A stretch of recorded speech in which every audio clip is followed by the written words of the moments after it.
O sea que lo primero, como siempre, los agradecimientos por contar conmigo para esta nueva actualización normativa que llevamos unas cuantas, ¿no? Nosotros por lo menos ya me llamasteis para una y ahora vuelvo a compartir este ratito con vosotros. Bueno, básicamente yo quería hacer alguna reflexión a título introductorio, ¿vale? Con carácter general de la reforma. No sé, me llama la atención que estemos todos hablando de la reforma. La reforma está vigente, entre comillas, pero falta que mañana supere ese maravilloso trámite parlamentario que tanto preocupa o está preocupando no solo a los miembros del gobierno, sino a una parte del sector empresarial de este país, porque están diciendo, bueno, ¿hacemos caso o no hacemos caso? Ayer estaba en una jornada y decían, bueno, si hay gente ya que ha escrito y ha publicado libros, digo, madre mía, digo, y si todavía no sabemos siquiera si la norma se va a publicar o se va a quedar como está, ¿no? Entonces, bueno, estas son las cosas que nos pasan con estos decretos de urgencia o con este legislador de urgencia que no va a dejar de sorprendernos, yo creo, hasta que acabe su mandato legislativo y luego veremos a ver quién viene.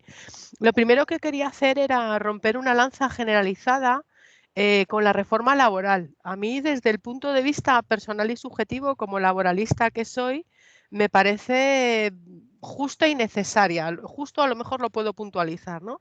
Y es que la verdad es que los puntos que aborda me parecen que son básicos y esenciales. Es decir, aborda el grave problema de la contratación de duración determinada, que en este país es un problema muy grave, muy grave. Todos aquellos que me conocen ya saben que yo siempre digo que si nos pusiéramos a analizar contrato temporal a contrato temporal, no existía la dualidad del mercado de trabajo.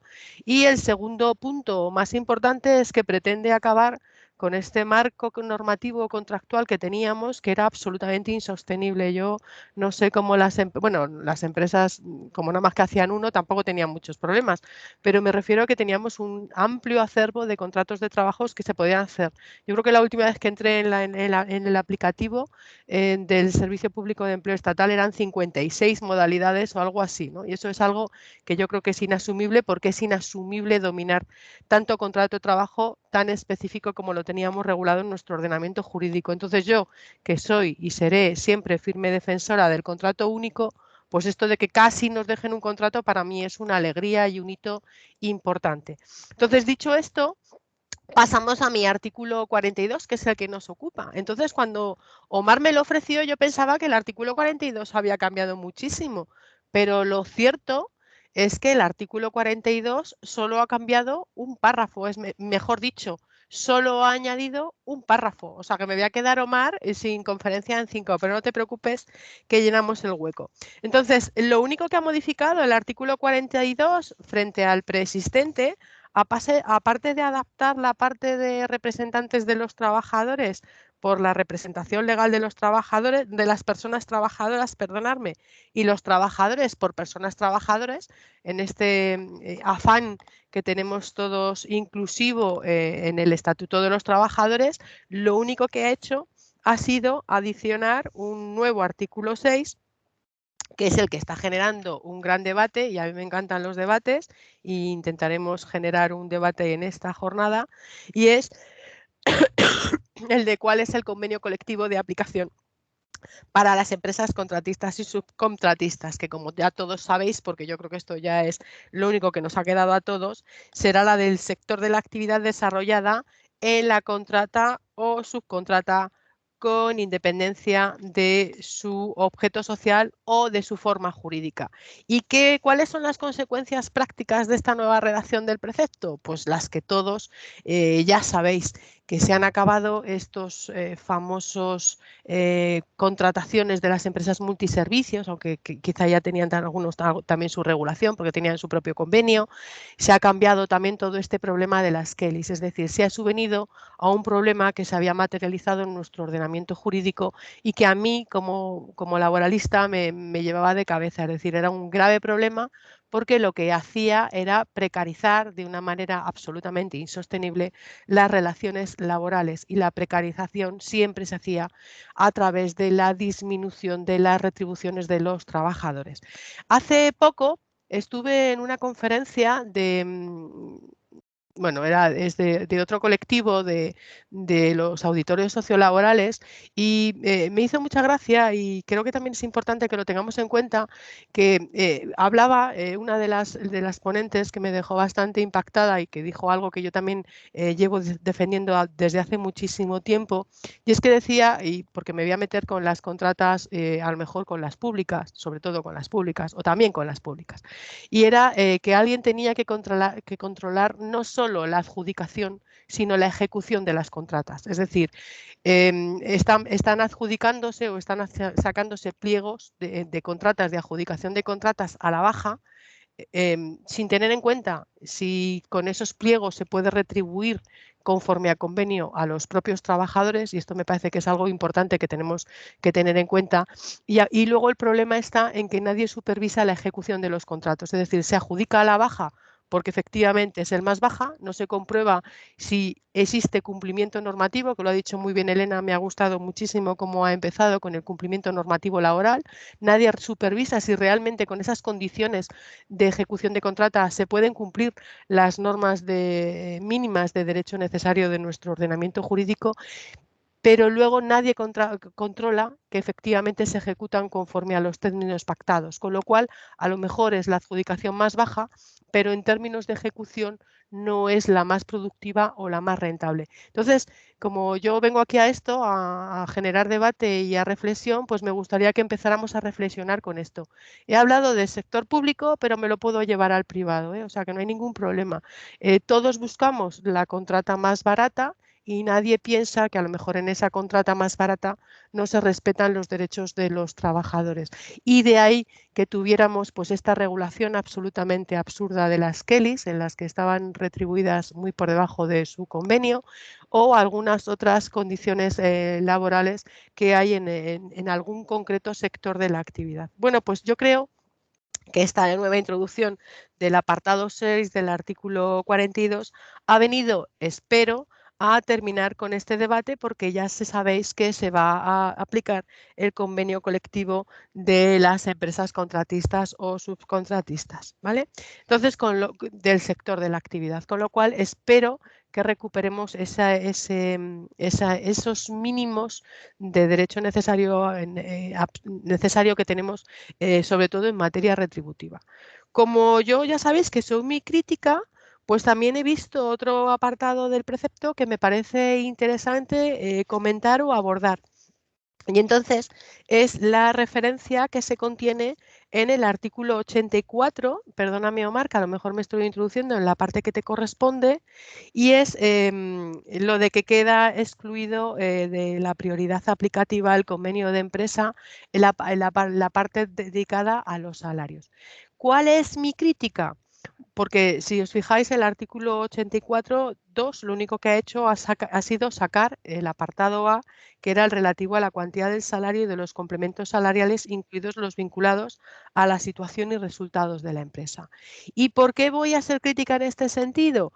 Pues porque entiendo que también se tenían que haber llevado el apartado B, porque yo considero que la retribución de las horas, el abono o la compensación de las horas extraordinarias y la retribución específica del trabajo a turnos forma parte de la retribución, forma parte del salario. Entonces no entiendo por qué el legislador ha olvidado o ha obviado llevarse también fuera de esa prioridad aplicativa del convenio colectivo de empresa no solo el salario, sino la retribución de las horas extraordinarias que precisamente se conforman con el salario y forman parte de él. Entonces, estas son mis grandes críticas a este apartado o esta tan escasa reforma, pero tan significativa reforma que se contiene en el Real Decreto Ley 32/2021 de reformas.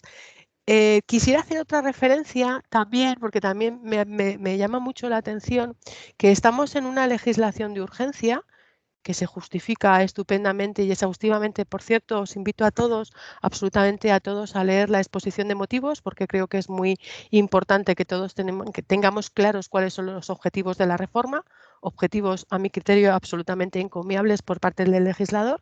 Ahora queda en manos de la cultura empresarial, del tejido empresarial de este país, los efectos que esta reforma pueda tener, porque podemos decir que no se podrán hacer contratos de duración determinada en determinadas circunstancias, pero si seguimos haciéndolos, pues nos habremos cargado esta maravillosa reforma laboral que tiene unas grandes expectativas y que yo creo que va a contribuir al desarrollo de la competitividad de este país. Pero hace falta, insisto, el apoyo de nuestro tejido empresarial compuesto, como todos ya sabéis, por el 99,9% de pequeñas y medianas empresas, ¿vale? De modo que solo el 0,01% son de grandes empresas, que es una parte, a mi modo de ver, muy pequeña de nuestro tejido productivo. Y para terminar, para no extenderme más, porque le he prometido a Omar que 15 minutos y llevo 9, voy a hacer una breve referencia a dos sentencias que se mencionan en la reforma, en la exposición de motivos de la reforma, y que considero que son muy significativas. Yo creo que ya todos las conocéis, pero me gustaría hacer un par de reflexiones sobre ellas, que vienen al hilo del tema que me ocupa, de la modificación del artículo 42 del Estatuto de los Trabajadores de subcontratación de obras o servicios. Entonces, la primera sentencia es una sentencia del Tribunal Supremo del Pleno del 29 del 12 del 2020, que recuerdo que cuando se publicó generó un gran debate doctrinal en nuestro país. Es esta sentencia tan bonita y tan maravillosa de un trabajador de duración que tenía una sucesión de contratos de duración determinada excesivos. Bueno, pero esto que comenta esta sentencia no es algo excepcional, es algo que ya veníamos viendo, y Pedro supongo que me dará la razón cuando le ceda la palabra. Es algo que ya veníamos viendo en los tribunales de lo social, es decir, contratos de duración determinada que se sucedían y trabajadores que venían prestando servicios durante 20 y 25 años para una misma empresa con contratos de duración determinada. Y entonces tú llegas al momento de la reflexión y dices, ¿esto realmente es un contrato de duración determinada? Entonces, esta primera sentencia del Tribunal Supremo, primera sentencia del Tribunal Supremo, porque ha sido la significativa y yo creo que la que ha fundamentado la reforma laboral que ahora nos ocupa en este concreto apartado.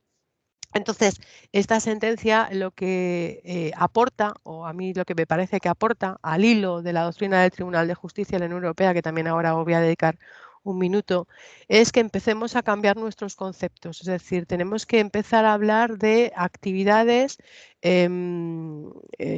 perdonadme que se me ha ido la palabra, hay, bueno, se me ha ido absolutamente la palabra, pero ahora vuelvo.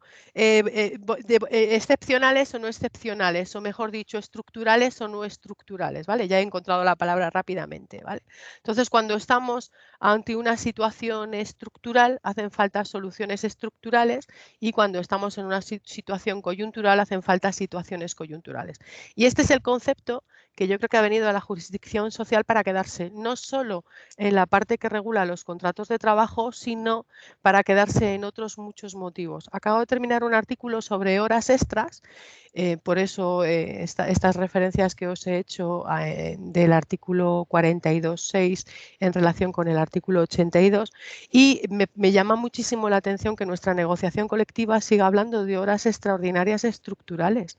O son extraordinarias o son estructurales. Entonces, vamos a ver si somos capaces ya de diferenciar entre medidas coyunturales y medidas estructurales, necesidades coyunturales, medidas estructurales. Es decir, si yo tengo un problema de plantilla y desarrollo un montón de horas extraordinarias, como últimamente le digo a mis alumnos, si yo desarrollo un montón de horas extraordinarias de forma habitual, es que eso ya no son horas estructurales, es que tengo un déficit de contratación, tengo un déficit de personal o tengo un problema estructural de personal que tengo que suplir con una nueva contratación.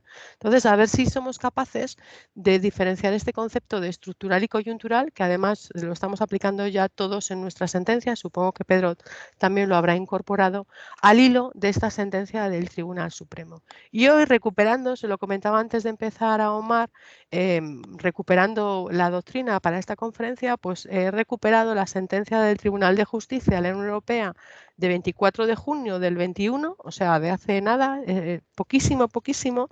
Y entonces, bueno, viene a decirnos otra vez esto, nos viene otra vez a recordar que a lo mejor si estamos ante una necesidad estructural no se puede hacer una contratación temporal. Y nos viene otra vez a recordar el problema que hay con la sucesión de contratas y las sucesivas adjudicaciones. Y eso a lo mejor no es una necesidad temporal de empleo, sino que es una necesidad estructural de empleo y tenemos que cambiar nuestra forma de contratación. Hay que dejar de precarizar las relaciones laborales, que es con lo que he empezado esta conversación o este mini speech.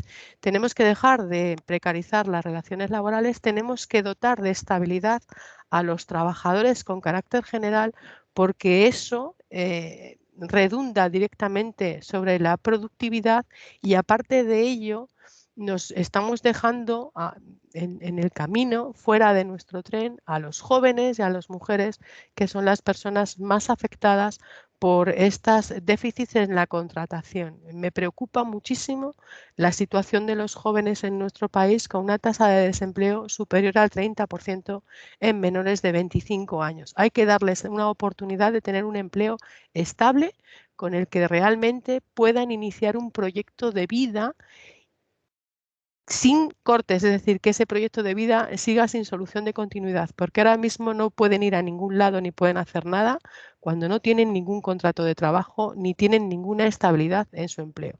Ayer hablaba con un alumno, y con esto acabo ya, 15 minutos justos. Ayer hablaba con un alumno y me decía, tengo que hacerle un examen porque tenía COVID en el momento del examen oficial, y le decía, ¿qué día te lo pongo? Hombre, pues un día que no trabaje. Y digo, bueno, no te preocupes que yo te hago un justificante para el trabajo. Y la respuesta fue, profe, da igual que me hagas un justificante porque trabajo en negro. Entonces, a ver si somos capaces de acabar con estas situaciones que yo creo que se nos olvida que existen y que son el día a día de nuestro país. Y creo, y dejo mucho tiempo para el debate porque me apetece, creo que esta reforma laboral lo que pretende precisamente es intentar paliar en la medida de lo posible estas situaciones que se venían cronificando en nuestra realidad material del mercado de trabajo. Y termino en el artículo 42, que es el que me toca, que no me quería salir de él. No puede ser que en este país tengamos trabajadores que tengan contrataciones de duración determinada durante 20, 25 y 35 años. La directiva y esta sentencia que os he dicho del Tribunal de Justicia de la Unión Europea lo deja muy claro. Hay que poner freno a este tipo de contratación abusiva y hay que tomar medidas firmes y disuasorias frente a estas situaciones. Y con esto, porque tampoco me da mucho más, te cedo la palabra a Omar y le cedo la palabra a Pedro, que le veo con ganas de empezar a hablar. Bueno, no sé si se me oye y se me ve bien ahora. Se te escucha perfectamente, Pedro. Adelante. Bueno, primero pediros disculpas por los problemas técnicos ajenos a mi voluntad y cuyos designios son tan complicados como la reforma laboral que nos va a ocupar en mi concreto comentario. Agradecer la confianza que se me ha depositado por el despacho legal Duran Sindreu y muy concretamente y personalmente a Omar por la confianza que también me ha dado para intervenir en esta jornada.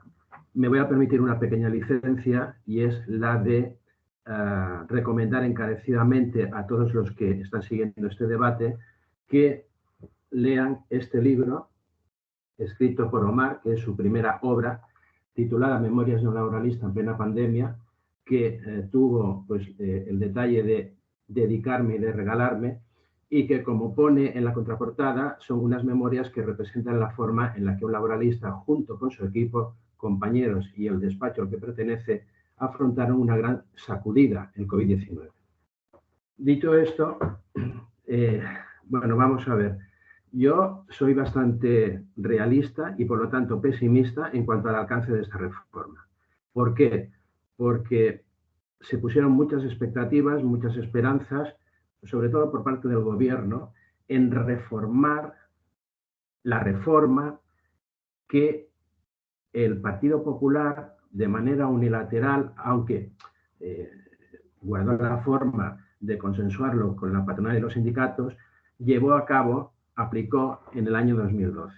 Aquello sí que fue una verdadera revolución y sobre todo en el aspecto del pago de la indemnización, que como sabemos se aminoró, y también en cuanto a la imposibilidad en la declaración de improcedencia del despido de acumular en la condena al pago de la indemnización los oportunos salarios de tramitación, con lo cual se prestó un flaco servicio a la justicia y un favor bastante acentuado a los empresarios que vieron la puerta abierta para llevar a cabo despidos con una aminoración importante del coste que ello suponía con respecto al trabajador y que además se permitían el lujo de no pagar la indemnización y esperar a la misma fecha de juicio para llegar a un acuerdo y pagar lo que correspondía. Incluso a veces reduciendo también su importe. Pues bien, la reforma que se aplica a través del Real Decreto Ley 32/2021 28 de diciembre no ha recogido ninguna reforma al respecto. Por lo tanto, yo comparto la opinión de algún sector doctrinal de que es esta una reforma descafeinada, que no ha guardado las expectativas que teníamos bastantes de nosotros de que se podía retomar un poco la situación anterior a la del año 2012. Realmente sí que la reforma laboral contiene otros aspectos muy interesantes y muy importantes, sobre todo en lo que se refiere a los contratos temporales. De manera que la reforma laboral descansa esencialmente en dos pilares, que es el de frenar la temporalidad de los contratos y por la otra, la de evitar el fraude de ley que en la celebración de estos contratos. Soy bastante pesimista también con respecto a que la reforma laboral emprendida por el Gobierno y que esperemos se convalide por ley, o no, esto habrá que verlo, soy bastante pesimista de que vaya a contribuir a que se racionalice el mercado de trabajo y a que los empresarios se pongan las pilas y formalicen los contratos temporales de acuerdo con lo que establece la ley. Yo creo que vamos a continuar en el mismo camino, en la misma senda de celebración de contratos que formalmente parecen correctos, pero que si rascamos un poco, pues van a ser celebrados en fraude de ley, lo cual va a suponer que esos contratos de duración determinada se conviertan en contratos indefinidos. ¿Por qué? Porque o bien no se observan los requisitos objetivos o los requisitos objetivos, o bien la causa no responde a una temporalidad, a esa condición coyuntural de la que hablaba Concepción, que se aleja de lo que es una actividad permanente y habitual en la empresa. Dicho lo cual, la reforma laboral es el fruto de la negociación no a tres bandas, gobiernos, sindicatos y patronal, sino a 6 bandas en las que han participado hasta 3 departamentos ministeriales y, aunque de forma menos notoria, también la Comisión Europea, porque no olvidemos de que la reforma laboral le viene impuesta al gobierno español si es que quiere percibir los fondos de cohesión comunitarios. Si no hay reforma, no hay dinero. Y por otra parte, quisiera también destacar que la reforma laboral, tal como ha sido redactada y como viene siendo norma general, adolece de defectos en su redacción. Si nos fijamos en muchos de los artículos que han sido reformados, se peca de una determinada generalidad o abstracción en los conceptos que se utilizan. ¿Por qué? Pues es muy claro. Tengamos en cuenta de que en la mesa de diálogo, en la mesa de negociación, intervienen 2 sindicatos, interviene una patronal e interviene el gobierno a través de la ministra de Trabajo. Aquello debe ser una jaula de grillos. Y muchas veces se negocia, se pacta un artículo en concreto y a lo mejor por una coma, por un punto y seguido, por un punto y aparte, pues existe una divergencia de opiniones que contribuye a llegar a un acuerdo, pero que también supone un fracaso en la concreción de los términos en que se tiene que interpretar y aplicar aquel precepto. Con lo cual, llegamos a la conclusión de que van a ser los tribunales los que van a suplir esa falta de voluntad de concreción del poder legislativo, como siempre ocurre. La reforma también es importante en otro aspecto, y es que se modifican numerosas normas legales. Por ejemplo, la Ley 32/2006, de 18 de octubre, reguladora de la subcontratación en el sector de la construcción, el texto refundido de la Ley General de la Seguridad Social del año 2015, la Ley 30/2015, 9 de septiembre, por el que se regula el sistema de formación profesional para el empleo en el ámbito laboral, el texto refundido de la Ley de Empleo aprobado por el Real Decreto Legislativo 3/2015 de 23 de octubre, y luego también se modifica la Ley sobre infracciones y sanciones en orden social, aprobado por el Real Decreto Legislativo 5/2000 de 4 de agosto. Esta última norma lo que pretende es endurecer las sanciones con respecto a que haya un incumplimiento patente y latente por parte del empresario en no guardar la forma y los requisitos exigibles para los contratos temporales. Además, la reforma contempla que el Gobierno, en el plazo de 6 meses, desde la entrada en vigor de la norma, que fue el 31 de diciembre del pasado año, convocará a sindicatos y a patronal para, dentro del ámbito del diálogo social, abordar el denominado Estatuto del Becario, que tendrá por objeto la formación práctica tutorizada en empresas u organismos equiparados. Asimismo, y hasta tanto se apruebe el Real Decreto por el que se fije la nueva cuantía del salario mínimo interprofesional para el año 2022, el importe vigente se prorroga.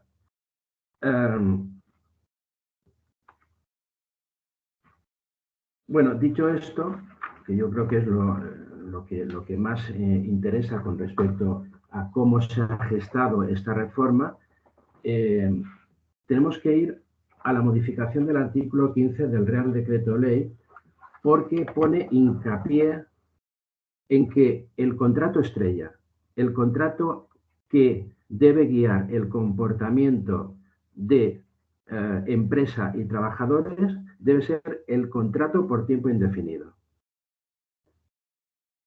Es el más importante, es el que ciertamente no va a comportar ningún problema interpretativo ni aplicativo.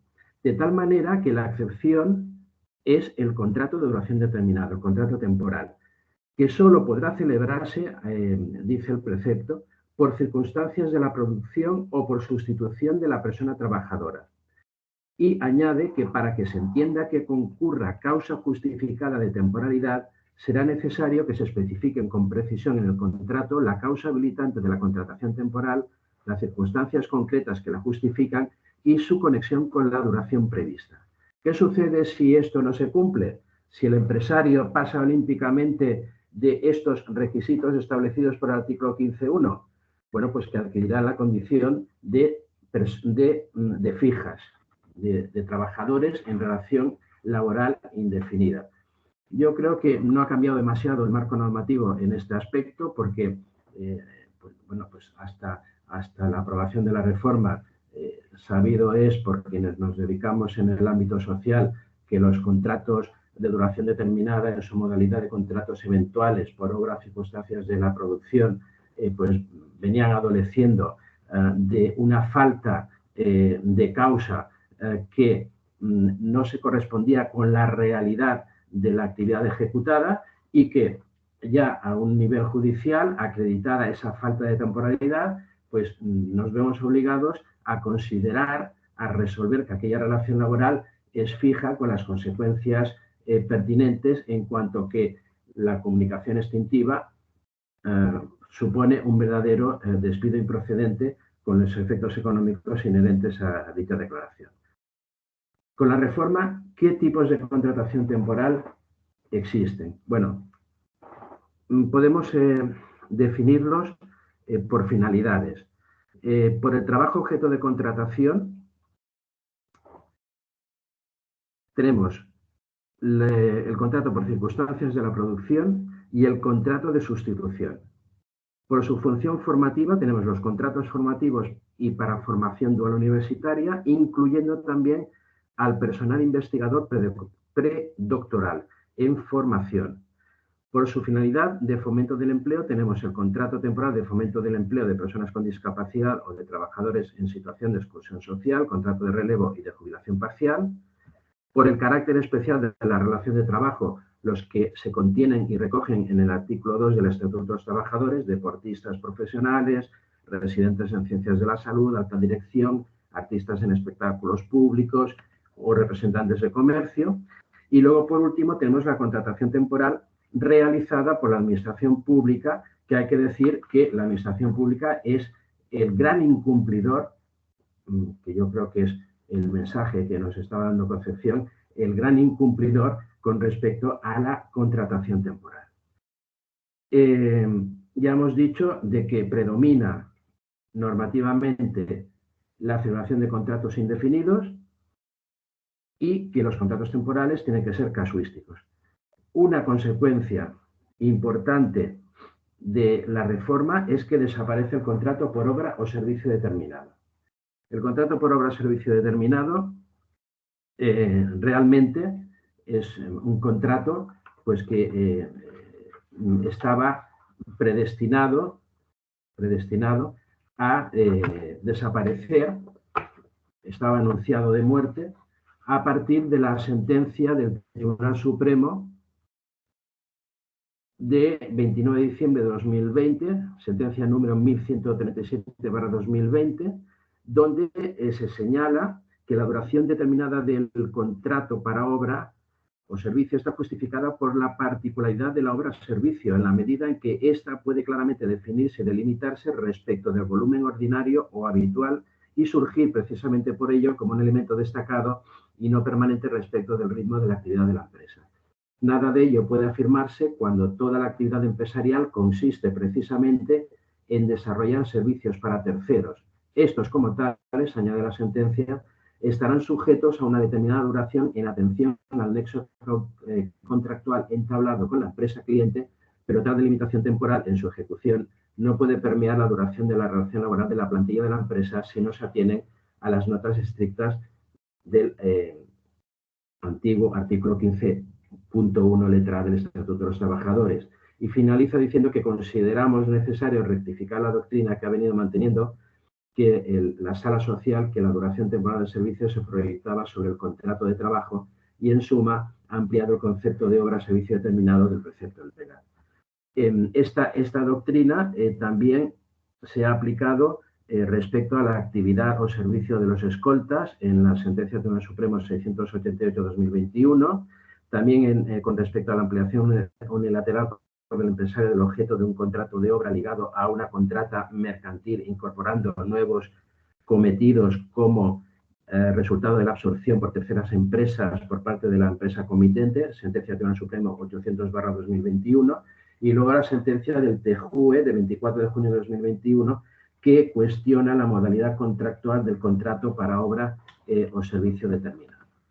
Bueno, dicho esto, también la reforma habla de la concatenación de los contratos temporales, reduciendo el periodo para adquirir la condición de fijo cuando se producen contratos temporales continuados que pasa de los 24 meses dentro de un periodo de 30, que es lo que establecía la legislación anterior, a los 18 meses en un periodo de 24 meses. Esta limitación se aplica también a los contratos por circunstancias de la producción, incluidos los contratos de puesta a disposición realizados con empresas de trabajo temporal, y se excluyen los contratos formativos de relevo o de interinidad. La reforma también contempla una penalización de los contratos temporales. Es decir, no solamente los acota en su duración y en su causa, sino que de formalizar, de celebrar esos contratos temporales el empresario se va a ver sujeto a una serie de penalizaciones. De tal manera que los contratos de duración inferior a 30 días tendrán una cotización adicional a cargo del empresario a la finalización del mismo. Penalización que no se aplica al régimen agrario, a empleadas del hogar, ni al régimen especial de minería, ni contratos de sustitución.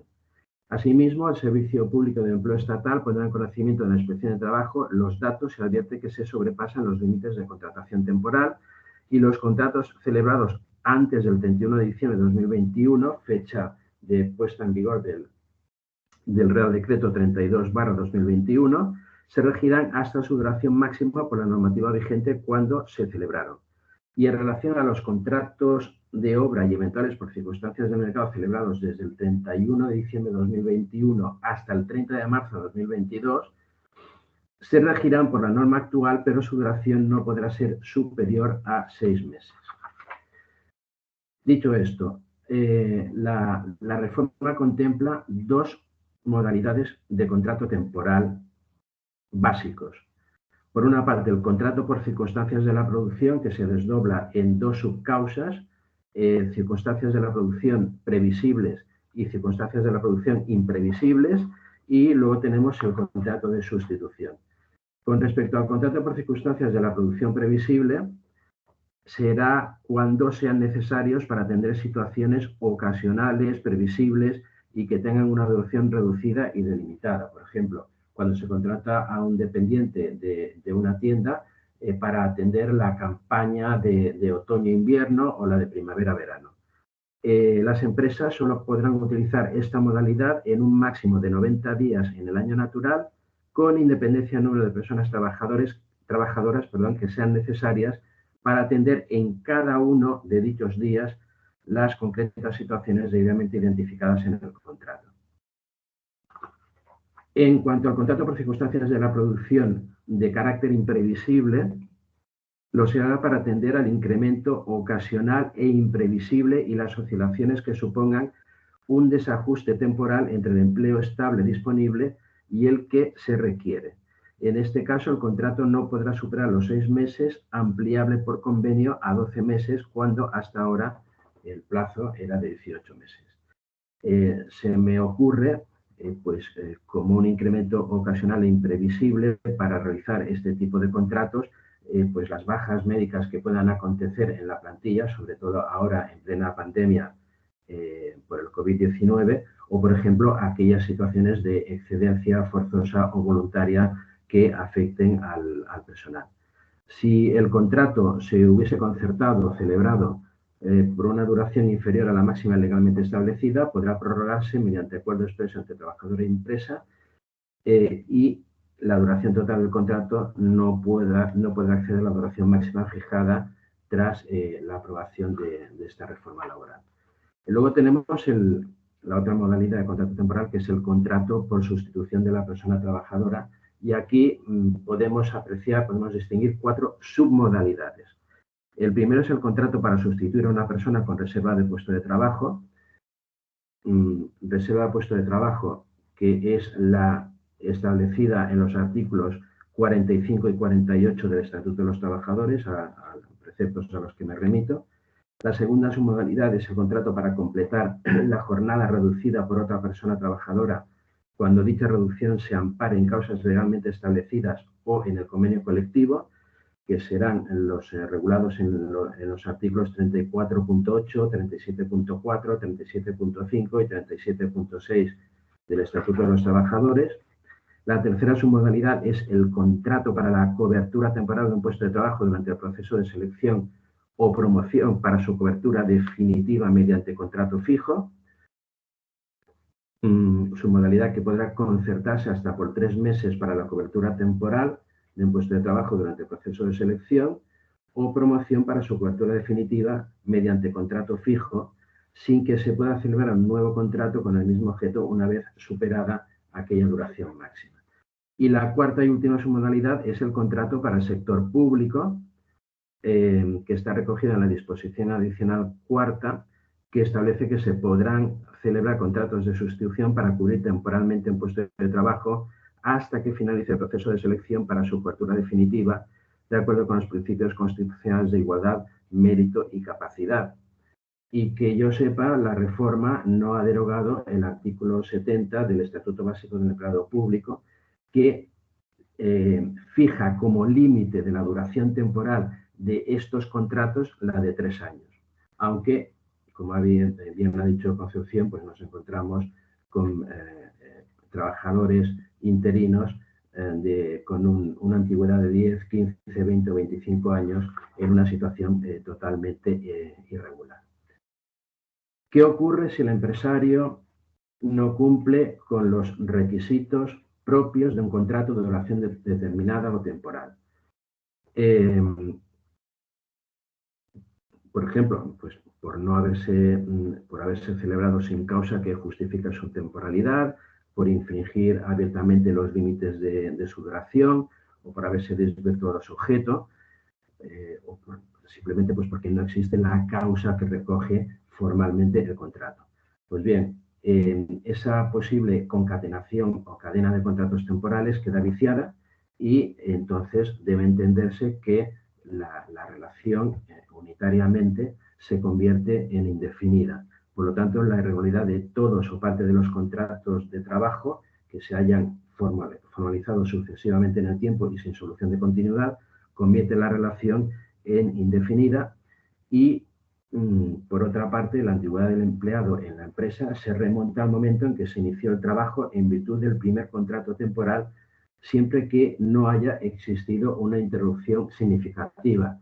Lo de la interrupción significativa, en principio, la doctrina de la Sala Social del Tribunal Supremo lo limitó al plazo de caducidad de la acción de despido de 20 días, sentencias del Tribunal Supremo de 22 de abril de 2002 y 28 de febrero de 2005, si bien fue superada por una sentencia del TJUE de 4 de julio de 2006 con relación a la Directiva 1999/70 y por la sentencia del Tribunal Superior de Unificación de Doctrina de 21 de septiembre de 2017, sentencia número 703/2017, que acepta la interrupción de hasta 4 meses. Es decir, existe un criterio interpretativo por parte de la Sala pues bastante amplio en beneficio de la estabilidad laboral del trabajador que ha sido contratado temporalmente. También se establecen unos criterios de transitoriedad en la aplicación de la reforma, de tal manera que los contratos, por ejemplo, de obra formalizados hasta el 31 de diciembre, los contratos formalizados a partir del 31 de diciembre de 2021, que es la fecha de puesta en vigor de la reforma, mantienen su vigencia hasta su duración máxima, que como sabemos son 3 años ampliables a 4 por convenio colectivo. Y durante el plazo de 3 meses hasta el 30 de marzo de 2022 se podrán seguir formalizando estos contratos de obra, pero siempre con una duración máxima de 6 meses. Yo creo que me he extendido suficientemente sobre la materia y recalcar que bueno, dudo mucho de que esta reforma, insisto, contribuya pues a clarificar el escenario del mercado de trabajo, que dé seguridad en la formalización de los contratos temporales y que los juzgados de lo social y de rebote, pues los tribunales superiores de justicia y desde luego el Tribunal Supremo, pues no verán reducida su conflictividad y tendrá que ser, como siempre, pues la Sala Social del Tribunal Supremo la que fije una doctrina de interpretación en la aplicación del Real Decreto 32/2021. Pido disculpas por haberme extendido y muchas gracias por la confianza, reitero, que se me ha depositado. Perfecto, Pedro. Muchísimas gracias por tu intervención, también Concepción. Dejaremos, si queda tiempo para el final, para hacer alguna valoración y alguna consulta. Yo voy a hacer, bueno, pues voy a compartir con vosotros, voy a intentar acotarme al tiempo, 15 minutos, incluso seguramente un poquito menos. Os voy a compartir una pequeña presentación que he preparado sobre los 2 últimos temas que queríamos abordar. El primero de ellos es con relación a la reforma que ha habido sobre la llamada por las partes modernización de la negociación colectiva. Un segundito, por favor, a ver si encuentro aquí. No encuentro. A ver. No. Perdonad, Voy a cerrar aquí. Un segundito, a ver si soy capaz de encontrar la ventana. YouTube. Vale. Perfecto, un segundito que se está abriendo el documento. Quería compartir con vosotros en primer una valoración sobre la reforma que ha existido con relación a la modernización de la negociación colectiva. Una primera valoración fundamentalmente con relación a A ver si puedo abrir un segundito el documento. Una primera evaluación sobre la prioridad aplicativa del convenio sectorial con relación al convenio de empresa. Como sabéis todos, en la reforma del Partido Popular en 2012 hubo una gran reforma con relación al protagonismo que cobraba el convenio de empresa en determinadas materias y especialmente en materia salarial. Muchos convenios colectivos de empresa a raíz del 2012 lo que hicieron fueron pactar unas condiciones salariales por debajo de los convenios de ámbito superior, incluso de los convenios de ámbito sectorial, y esto ha sido una reivindicación por parte de tanto de diferentes grupos parlamentarios como por parte de las asociaciones sindicales, que lo que han venido a recoger es intentar de alguna manera recuperar la prioridad aplicativa de los convenios sectoriales. Tenemos una reforma en este sentido en la que se ha recuperado la prioridad aplicativa del convenio sectorial, pero únicamente respecto de la materia salarial.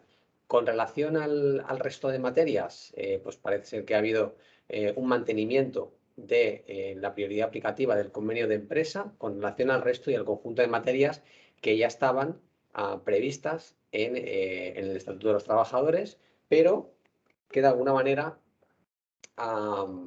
sí que se recupera únicamente esa prioridad aplicativa y en la materia salarial concretamente es la que quedaría de alguna manera alterada o modificada con la nueva reforma laboral. Si pasamos un segundo de diapositiva, a ver si soy capaz. Vale. Tenemos aquí una disposición transitoria número 6 que bueno, nos establece unas reglas de cómo vamos a aplicar esta reforma, porque si bien es cierto que va a generar algunos contratiempos en convenios colectivos que ya estaban aprobados o registrados con anterioridad a la entrada en vigor de la reforma. Las reglas de alguna manera transitorias que han pactado las partes básicamente establece que aquellos convenios suscritos, presentados antes de la entrada en vigor de este Real Decreto de Ley, cuando pierdan su vigencia expresa o como máximo en un plazo de 1 año desde la entrada en vigor de este Real Decreto, tendrán que aplicarse las reglas previstas en la modificación que se ha introducido con relación a la prioridad aplicativa de la materia salarial con relación al convenio de empresa.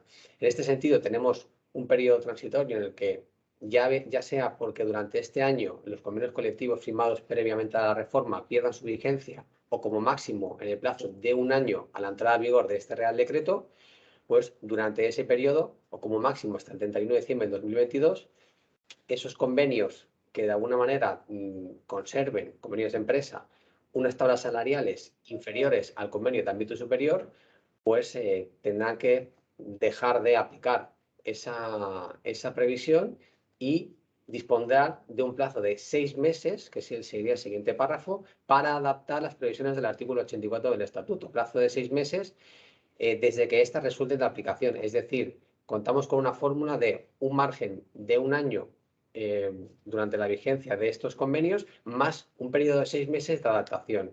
1 año, por tanto, y 6 meses. Esa sería la fórmula de la disposición transitoria que el Gobierno y agentes sociales han pactado para recuperar de alguna manera la prioridad aplicativa en materia salarial de los convenios de ámbito superior.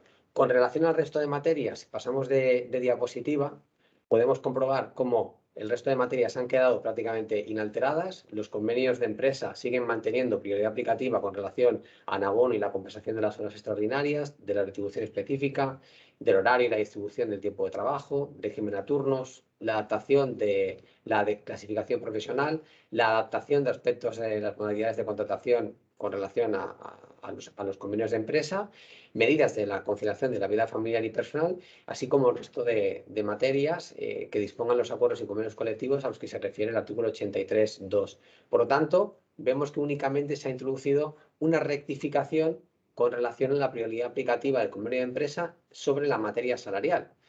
La materia salarial, por tanto, queda como mínimo fijada en el convenio de ámbito sectorial, y en el caso de que las partes quieran negociar un convenio de empresa y los agentes sociales, o comité de empresa, secciones sindicales, se pongan a negociar ese convenio de empresa con la dirección de la empresa, pues tendrán que partir como mínimo con las tablas salariales fijadas en el convenio de ámbito superior.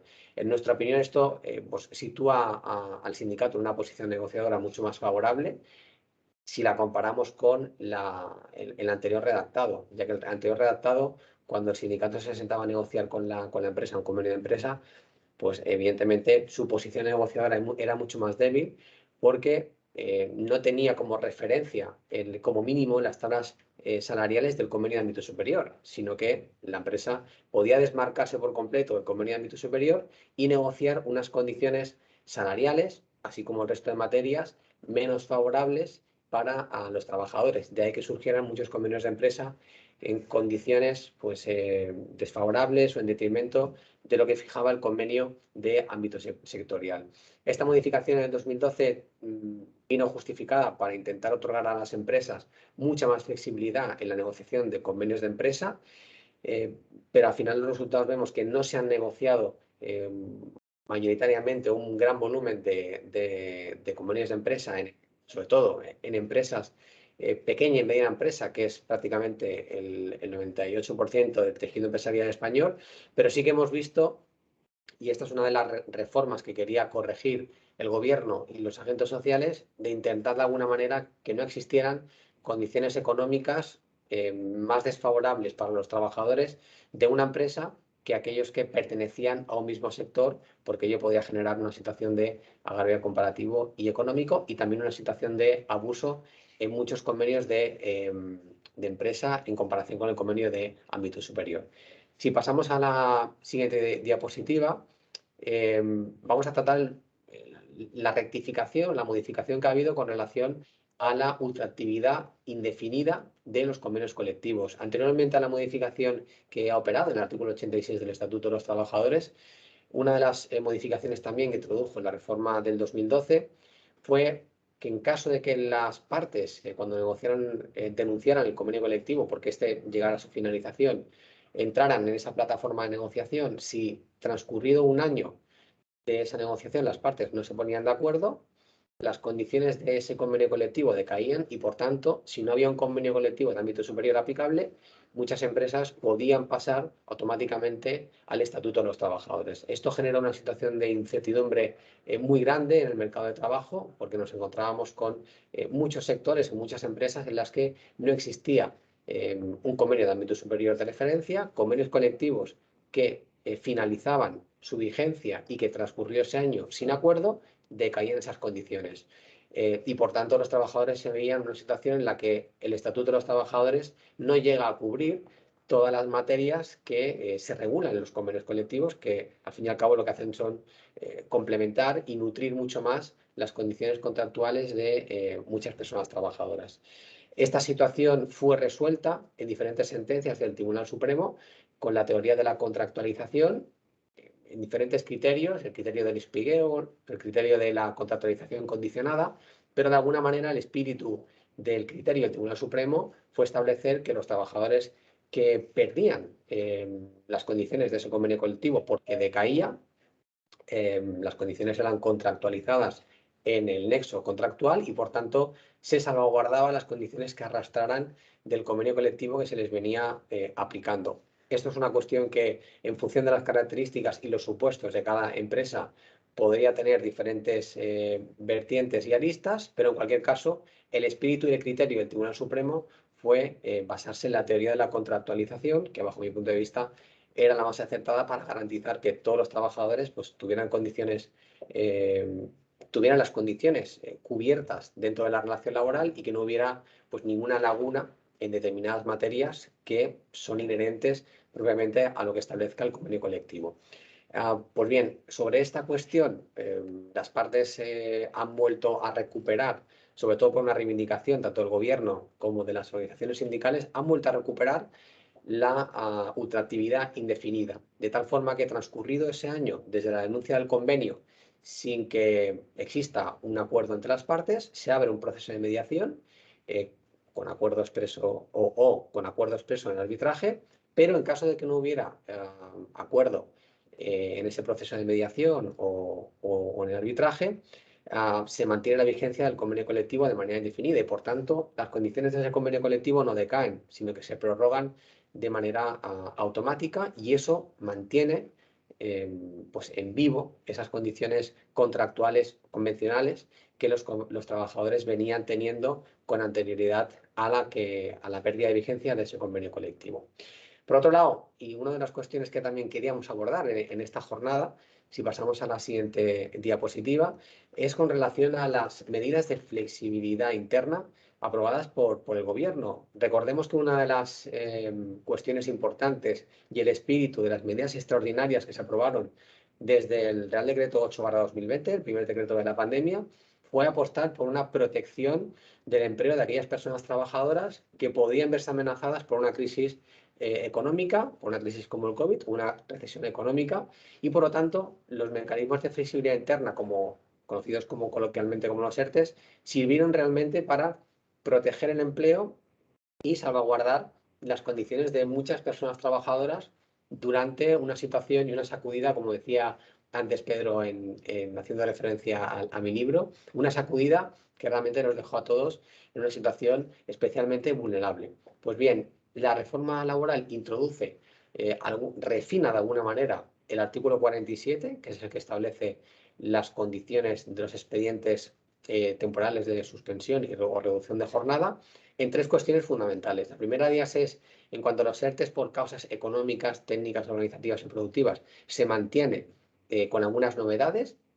En cuanto a la constitución de las mesas negociadoras, se establecen 5 días si hay representación legal y 10 días si no hay representación legal de los trabajadores. En cuanto al periodo de consultas, sería de 15 días en empresas de 50 o más trabajadores o de 7 días en empresas de menos. Recordemos que una de las cuestiones que se abordaron en uno de los primeros reales decretos, creo que es el 8/2020, en tiempos de pandemia, fue acotar y reducir y agilizar el proceso de negociación para que la medida que pretendía adoptar la empresa pues fuera mucho más ágil, y por tanto parece ser que el legislador en esta reforma laboral ha optado por apostar por esa simplificación o por esa reducción de los plazos de la negociación durante los ERTEs ETO. Y también una introducción que yo creo que es bastante acertada es la posibilidad de prorrogar esos ERTEs ETO, obviamente con un periodo de consultas de 5 días y previa comunicación a la autoridad laboral en 7 días. Este es un mecanismo que, como sabéis, se introdujo posteriormente, en caso de que yo tenga un ERTE TOP pactado con la RLT o con la comisión ad hoc y la empresa.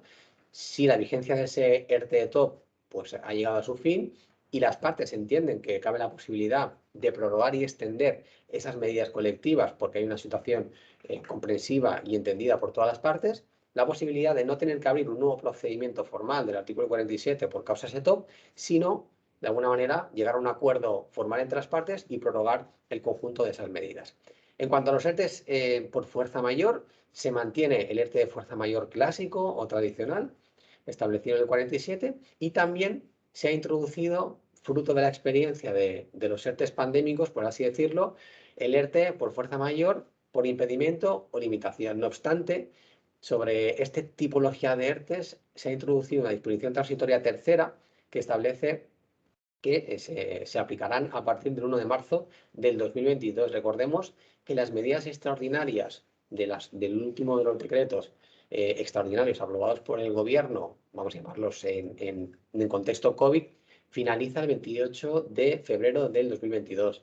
Por lo tanto, parece ser que aquellas empresas que quieran transitar de un ERTE por impedimento de limitación COVID a un ERTE de limitación e impedimento, vamos a llamarlo del decreto 32 2021, pues podrán hacerlo a partir del 1 de marzo del 2022. De todas maneras, tenemos que estar atentos a ver si el Gobierno y agentes sociales se sientan a negociar una nueva prórroga de esas medidas extraordinarias. Creo que en la agenda política de esta semana estaban hablando o intentando pactar el incremento del salario mínimo interprofesional. En cualquier caso, la solicitud de la empresa a la autoridad laboral y el plazo de resolución de 5 días con informe de la Inspección de Trabajo se mantiene, y habrá que solicitar, si se considera oportuno por parte de las empresas, se podrá solicitar una exoneración de las cuotas entre un 20% para los ERTEs ETOP y para los ERTEs de fuerza mayor un 90% de esas exoneraciones, obviamente condicionada al mantenimiento de empleo de los 6 meses, tanto en ETOP como en fuerza mayor. Recordemos que en mantenimiento de empleo estamos hablando, haciendo referencia a la cláusula de salvaguarda de empleo de aquellas personas trabajadoras afectadas por el ERTE, una vez pues, se reactiva el proceso a través de la desafectación de esos trabajadores. Y por último, vamos a hablar de una fórmula novedosa que introdució el Gobierno en el artículo 47, hablamos del mecanismo red de flexibilidad y estabilización en el empleo, un procedimiento que establece de alguna manera una malla protectora para aquellos trabajadores que puedan sufrir una crisis económica o para aquellas empresas que sufran una situación económica notable, que ahora veremos, y es un procedimiento que se activa previa a la activación del Consejo de Ministros, por tanto parece que hay una legitimidad de activación por parte del Consejo de Ministros o bien del Gobierno. Y en cuanto a la tipología de este mecanismo red, tenemos dos tipos. Por un lado, la modalidad cíclica, que se basaría en cuando existe una coyuntura macroeconómica negativa, con la posibilidad de plantear ese mecanismo red durante un máximo de un año. Y por otro lado, la modalidad sectorial, cuando se producen cambios sectoriales de carácter permanente y necesidades de recualificación. En este caso, hablamos de un ERTE de un máximo de un año inicial y de 2 prórrogas de 6 meses cada una. Por tanto, aquí os hago una foto, creo que me he acotado bastante al plazo. Por un lado, de la recuperación de esa prioridad aplicativa del convenio sectorial en materia salarial y, por otro lado, de cuáles son los mecanismos que cuentan las empresas actualmente para, de alguna manera, proteger el empleo y buscar una alternativa a las extinciones colectivas masivas antes de recurrir a esos expedientes de regulación de empleo o a esos despidos colectivos, pues se permite a las empresas o se les dota de mecanismos para proteger el empleo de esas personas trabajadoras que están en la empresa. Ahora sí, me permitís, si me quitáis un momento la presentación, me gustaría conectar un segundo con Esther y me gustaría conectar un segundito con Pedro, porque yo tenía algunas dudas para ellos. No sé si estáis disponibles, Pedro, Esther, si podéis activar un segundito el micro. Nos han lanzado algunas preguntas en el chat y me gustaría compartir con vosotros alguna duda que me ha surgido. No sé si un segundito podéis reconectar. No sé si estás ahí. Yo estoy conectada y... Perfecto. Esther, pues mira, oye, la primera va para ti. venga. Si no te sabe mal, ya que eres la primera que ha respondido, te lanzaré una pregunta. Yo tengo una gran inquietud con relación a... Celebro, por un lado, que el artículo 42 del Estatuto introduzca pues, cuál será el convenio colectivo aplicable en las contratas o subcontratas. Parece ser que será el convenio colectivo que desarrolle o ejecute esa contrata o subcontrata, pero me surge un problema con relación a las diferentes interpretaciones que ha ido haciendo el Tribunal Supremo en las empresas multiservicios. Por un lado, hemos visto alguna sentencia que establece que a los efectos de determinar el convenio colectivo de esa empresa multiservicios tendríamos que adoptar el criterio de la actividad predominante, entendida pues, por volumen de facturación o bien por volumen de empleados o por el objeto social, etc. Y por otro lado, hemos visto alguna sentencia, y muy reciente, diría que del 2021, que fija el criterio de la actividad desarrollada por esa contrata en la empresa principal. Ya se desmarca del criterio de actividad predominante, te dice que deberá de aplicar el convenio colectivo que efectivamente desarrolle, ¿no? Entonces, no sé cuál es tu opinión con relación o cómo puede evolucionar estos criterios, teniendo en cuenta que puede haber encima de la mesa muchas empresas multiservicios que en lugar de aplicar el convenio colectivo que quizá más de la actividad predominante, pues se vayan a un convenio colectivo sectorial diferente al de la empresa usuaria, y aquí ya tenemos un poco el pollo montado, porque en principio la finalidad del 42, por la propuesta de ley que hizo el gobierno además en el 2016 de equilibrar los derechos y salarios entre la usuaria y la contrata, estarían desequilibrados, porque tendríamos una multiservicios con un convenio diferente al convenio de la empresa principal. Por tanto, no sé aquí si tienes alguna valoración sobre esta cuestión. Bueno, como me encanta que me hagas la pregunta más difícil del mundo mundial en este momento, que yo estoy fatal de lo mío. Pero bueno, voy a intentar yo solucionártela de alguna manera. Fíjate, cuando he hecho el speech este, que lo he hecho así un poco rápido, precisamente con la finalidad de que nos viniéramos al debate y a solucionar cosas concretas, porque lo que dice la ley está ahí, es cuestión de leerlo e interpretarlo.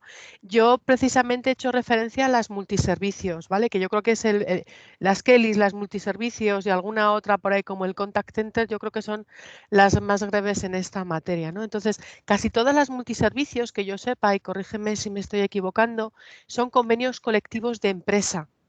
Han hecho ellas sus propios convenios precisamente para desmarcarse de los convenios y precarizar, como he dicho, a la baja los salarios. Y como la finalidad de la norma está clara, porque está clarísima en la exposición de motivos, yo creo que la interpretación estará clara. La idea será evitar precisamente que se sigan aplicando esos convenios colectivos de empresa que precarizaban y dejaban muy por debajo del salario mínimo a los trabajadores. Es verdad que el Tribunal Supremo últimamente está haciendo unas evoluciones muy rápidas de su doctrina, que es algo que a mí me está sorprendiendo. Él mismo está imprimiendo muchísimo dinamismo a nuestras relaciones laborales con sus interpretaciones. Lo que me alegra es que está haciendo lo mismo que hizo con la reforma del 2012 y con los despidos colectivos. Lo lleva todo a pleno y tenemos una sentencia de pleno, no como antiguamente, ¿no os acordáis? Que ni el mismo Tribunal Supremo se ponía, espero que no me estoy oyendo ningún magistrado del Tribunal Supremo, ni ellos mismos casi se ponían de acuerdo. O sea, creo que en ese sentido habrá sus votos particulares y sus posiciones particulares, que eso no lo vamos a eliminar nunca, pero sí tendremos sentencias de pleno que nos iluminarán el camino. Pero yo creo que va a ir mucho en esa línea, es decir, el convenio de empresa está tan precarizado y se utiliza con la finalidad de eludir la aplicación del convenio colectivo del sector que realmente regula unas condiciones retributivas adecuadas. Y recuerda el comentario que he hecho de las horas extras, que se las han dejado ahí fuera y yo creo que las tenían que haber llevado también a la exclusión de la aplicación del convenio de empresa. Tendrían que haberse ido también al sectorial. Entonces, yo creo que va a ir por ahí la sentencia. La actividad preponderante es muy importante. Muchos de estos convenios multiservicios no tenían actividad preponderante y era muy difícil elegir por parte de los órganos judiciales a qué sector de la actividad lo dedicábamos, porque precisamente los artículos dedicados al ámbito funcional tampoco nos daban juego, digo, de los convenios sectoriales para incluirlos o no incluirlos, porque era como una subcategoría creada ad hoc para eludir derechos. Entonces, yo creo que la respuesta va a ser fácil. Yo creo que la interpretación del Tribunal Supremo va a seguir la senda que está expresada en la exposición de motivos y nosotros, yo creo que últimamente Pedro y yo lo único que hacemos es poner cosas en fraude de ley. Hoy he puesto en el LinkedIn, para los que me seguís, una doctrina del levantamiento del velo de la Sala de lo Civil para ver si nos acordamos de todas estas cosas, que nosotros también lo hacemos, y que mis alumnos siempre flipan. Dicen, que vosotros hacéis unas cosas que otros órganos jurisdiccionales no hacen. Pues bueno, esa es nuestra labor, interpretar rápidamente todas estas normas y todos estos cambios que se nos aplican y que nos generan a todos mucho debate y mucha controversia. Sí que es cierto que lo que me ha llamado la atención de la reforma laboral, y con esto acabo ya, no voy a hablar ahora más que antes, es que hay muchos guiños a los representantes de los trabajadores y a la negociación colectiva a lo largo de toda la reforma, así como salpicaditos, como que no los ha querido, o sea, como que los han dejado caer ahí, pero yo creo que están puestos muy a posta y de manera muy deliberada y tengo que dar la enhorabuena a los sindicatos porque esto seguro que ha sido una lucha en ese debate que antes hablaba Pedro, de ir colando pequeñas cositas o pequeñas perlitas que les ayuden en la negociación. Creo que tenemos que ir a la flexibilidad de las relaciones laborales y las interpretaciones a todas las preguntas que demos van en ese sentido. Flexibilicemos, no precaricemos, mantengamos relaciones laborales, no extingamos. Flexibilidad interna versus flexibilidad externa. Si me permites, Omar, quisiera comentar un tema que, bueno, me preocupa. Claro que todas estas interpretaciones desaparecen en gran medida cuando tienes que resolverlas por sentencia, ¿no? Pero me refiero al artículo 42.6 que dice que el convenio colectivo de aplicación para las empresas contratistas y subcontratistas será el del sector de la actividad desarrollada en la contrata o subcontrata. Y más adelante añade, dice, no obstante, cuando la empresa contratista o subcontratista cuente con un convenio propio, se aplicará este en los términos previstos en el artículo 84. Pero es que la reforma laboral modifica el apartado 2 del artículo 84, de manera que comparando ambos apartados antes y después de la reforma, desaparece la letra A del artículo 84.2 anterior a la reforma, que se refería a que los convenios de empresa podrían regular la cuantía del salario base y de los complementos salariales, incluidos los vinculados a la situación y resultados de la empresa. Con lo cual se da la paradoja de que, aunque el convenio colectivo de la empresa contratista o subcontratista establezca unos salarios superiores al del convenio colectivo sectorial que deba aplicarse a la actividad contratada por la empresa principal, no los trabajadores de la contratados o contratista o subcontratista perciban menos remuneración que si se aplicase su propio convenio colectivo. No sé si, a ver, no tengo tiempo material de leer toda la doctrina y todos los comentarios que se han hecho sobre la reforma, pero me parece que aquí el legislador desampara totalmente a los trabajadores que trabajan en contratas. ¿Por qué? Porque establece una diferencia salarial. Yo hasta ahora he venido pues percibiendo un importe determinado en la aplicación del convenio colectivo de mi empresa natural, y ahora resulta que mi empresa concierta una contrata con la empresa B que aplica un convenio colectivo que prevé una retribución salarial inferior a la que yo percibo, pero que resulta de preceptiva aplicación conforme al artículo 42.6. Entonces, yo creo que este es un tema de debate y que puede dar lugar incluso a que en las cláusulas particulares de la contrata se establezca, no sé, pues un elemento igualitario respecto a la retribución que deban percibir los trabajadores afectos a la realización de esta contrata. En fin, no sé cómo lo veis, pero es un tema que me ocupa y que me preocupa y bueno, tendré que hacer un estudio más detallado para ver qué solución se le podría dar. Totalmente de acuerdo, Pedro y Concepción. Yo, la verdad es que he echado de menos una equiparación con el espíritu de la ley de las ETTs, que precisamente aquí, Correcto, sí, sí. por ejemplo, una equiparación en la propuesta de ley que hizo, si no recuerdo mal, el Partido Socialista en 2016, del artículo 42, donde realmente, sin ningún tipo de duda, no solo se hablaba de equiparar los derechos entre los trabajadores de la empresa principal y de las contratas en materia salarial, sino hablaba de la globalidad de las condiciones tanto económicas como contractuales. Por lo tanto, ahí sí que pienso que desde un punto de vista interpretativo y de la lectura de esa propuesta de ley, se garantizaba de una manera mucho más clara la equiparación de derechos entre los trabajadores y otros, ¿no? Ahora con esta, bueno, con esta solución o con esta interpretación legislativa, pues creo sinceramente que vamos a caer de nuevo bueno, en posibles melones que se abran cuando haya multiservicios que intenten defender que, oye, que la actividad predominante es una y que es diferente a la del convenio que aplica la empresa usuaria, ¿no? Un poco al hilo de tu comentario, muy acertado, Omar, pues podrían los tribunales aplicar un criterio analógico y pues aplicar este criterio que ya es norma con respecto a las empresas de trabajo temporal. Lo que no puede ser es que el trabajador perciba menos dinero aplicando el convenio colectivo de su empresa natural que con respecto al convenio colectivo que se aplica en la contrata a la que es adjudicado. Claro. Incluso el trabajador en un momento determinado puede decir, no, yo no quiero ir a esa contrata. ¿Por qué? Pues porque voy a percibir menos dinero. Totalmente de acuerdo.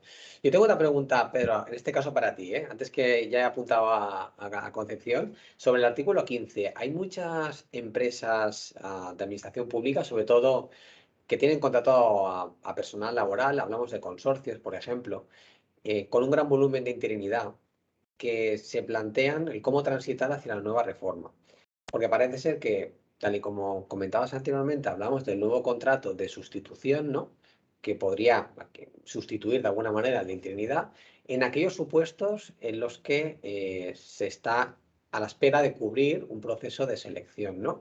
Y en este caso se establece un nuevo límite de una duración de 3 meses, pero me pregunto, y no sé si lanzo también y aprovecho el micro de la concurrencia para trasladar esa pregunta, ¿qué solución se les podría dar a este tipo de entes públicos que tienen contratados personal laboral, que tienen interinidad, muchos de ellos en fraude de ley, pero que tienen que transitar hacia el nuevo artículo 15? ¿Sería a través de una interinidad, indefinidos? Bueno, es que este yo creo que es un problema que se está debatiendo de manera muy diferente por los juzgados de lo social, por los tribunales superiores de justicia e incluso por el Tribunal Supremo e incluso por el TJUE. Entonces yo creo que tendría que haber, desde mi modesto punto de vista, una reforma que dijera bien a las claras las consecuencias que se derivan de ese abuso de la temporalidad en la contratación pública. Pero yo creo que la principal guía en este tema debe ser el artículo 70 de la ley del empleado público, que dice que la temporalidad de este tipo de contratos no puede superar los 3 años. En cuanto que supere los 3 años, ya estamos cayendo en un abuso por parte de la Administración como empleadora con respecto a ese trabajador, que es lo que está sucediendo ahora en este momento. Por lo demás, pues claro, evidentemente pues podrá utilizar las modalidades previstas por el artículo 15 la Administración pública, pero sujetándose, en el caso del contrato de sustitución, a los requisitos formales y temporales que contempla. En la medida en que no lo haga, pues como contempla el propio artículo 15, la relación será indefinida, pero no fija, porque si no, se están vulnerando los principios de igualdad, mérito y capacidad para acceder a ese puesto, como una persona fija. Es una cuestión que yo sinceramente creo que hay una falta de voluntad notoria por parte del Ejecutivo en sacar adelante una ley que regule sin ningún tipo de interpretación cuál debe ser el alcance de la norma. Hay otra materia que, bueno, desde el año 1977 hasta ahora sigue huérfana de una regulación a través de una ley orgánica. Creo que ayer se publicó en LinkedIn un artículo por parte de un abogado al respecto de que todavía no existe una regulación del derecho de huelga a través de una ley orgánica. Y ha sido el Tribunal Constitucional el que ha ido pues, resolviendo las dudas interpretativas y supliendo la carencia de la norma. Bueno, pues en materia de contratación por parte de las administraciones públicas, también carecemos de una norma que guíe la conducta por parte de la administración como empleadora y que guíe el comportamiento en cuanto al comportamiento resolutivo por parte de los tribunales. Porque claro, yo en un momento determinado, pues por sentencia podría elegir varias soluciones de las múltiples que se han dado por parte de los diferentes juzgados y tribunales. Esto crea una enorme inseguridad. Pero lo más grave de todo es que sea la administración la que esté protagonizando este problema. Porque si hablamos de una empresa privada, pues bueno, se acota el problema a una cuestión de puro consentimiento entre las partes. Pero que se me esté hablando de la administración pública que tiene que velar y aplicar un elemental principio de seguridad y desde luego de estabilidad en el puesto de trabajo, me parece inaudito. Totalmente de acuerdo, Pedro. Concepción, no te escuchamos. Sorry, que si me permitís que haga un breve inciso. El problema con las administraciones públicas tiene difícil solución si no lo afrontamos de una manera directa y lo tiene que afrontar obviamente el legislador. Es verdad que la administración en cuanto a empleadora es una gran incumplidora. Mirad, casi me sale un pareado en este sentido. El problema es que somos tibios a la hora, digo tibios y estoy generalizando, a la hora de aplicar lo que hay que aplicar, que es que son todo relaciones laborales indefinidas, sin el conceptito este que le hemos acuñado de no fijo, que la verdad es que el acuñamiento tiene su aquel, es decir, viene porque efectivamente adquieren la condición de indefinidos sin haber superado los principios de mérito y capacidad que se establecen en la Constitución para acceder a estos puestos. O sea, tenemos un problema grande y además es un problema, yo creo que importante desde el punto de vista de la igualdad o de la desigualdad en el acceso al empleo, que es un tema que yo trato tangencialmente también en mi tesis doctoral. Pero sí que es verdad que os quería significar, por si no lo sabéis, aunque supongo que sí que lo sabéis, que la Sala de lo Social de Madrid sí que ha puesto una cuestión prejudicial en este sentido, alegando discriminación. Entonces, bueno, estamos esperando a ver si la admiten al trámite y el resultado de la sentencia del Tribunal de Justicia, que a lo mejor es la que nuevamente impulsa a nuestro al legislador a hacer este cambio legislativo que tanta falta nos hace en la administración pública para combatir la elevada temporalidad en el empleo. Claro. Perfecto, Concepción, Pedro, yo desde Omar, aquí... Omar, si me permites, un último Sí, apunte. por supuesto. Ya sé que soy un poco pelma, pero que se me ha olvidado antes exponer, que sepan los que nos están viendo que hay una corrección de errores del Real Decreto Ley 32/2021 que se publicó en el Boletín Oficial del Estado número 16 de 19 de enero del 22. Como siempre ocurre, las prisas son malas consejeras y los que se ganan la vida legislando a veces lo hacen mal y entonces tienen que corregir las normas. Y por otra parte, aludir al Real Decreto Ley 1/2022 de 18 de enero, publicado en el Boletín Oficial del Estado número 16 de 19 de enero del 22, cuyo artículo cuarto modifica el apartado 9 del artículo primero por el que se da una nueva redacción al apartado 2 del artículo 84 del Estatuto de los Trabajadores, este al que me refería antes. Y también se modifica, a través de este Real Decreto Ley, la disposición adicional cuarta del Real Decreto Ley de reforma del mercado de trabajo, que se tenga en cuenta a los efectos de no incurrir en errores involuntarios. Perfecto, Pedro. Oye, pues tomamos nota buena nota de las observaciones. Nada, por no extendernos demasiado y porque además ya son horas razonables, os agradecemos desde el despacho enormemente toda vuestras intervenciones, vuestra colaboración, vuestro tiempo. Ha sido muy provechoso, por lo menos yo, la nueva visión del 42, del 15 y del 16 que habéis hecho me parece muy interesante. Y lo dicho, un placer teneros con nosotros, con el despacho. Veremos a ver cómo evoluciona también el trámite parlamentario, porque para que la gente que nos está viendo sepa que aquí pues, pueden haber comas que bailen. No sé cómo les sentará a la COE, que estaba un poquito firme con ese aspecto. Pero bueno, que en cualquier caso, si hay cambios significativos, los volveremos a comentar y a comentar con todos vosotros.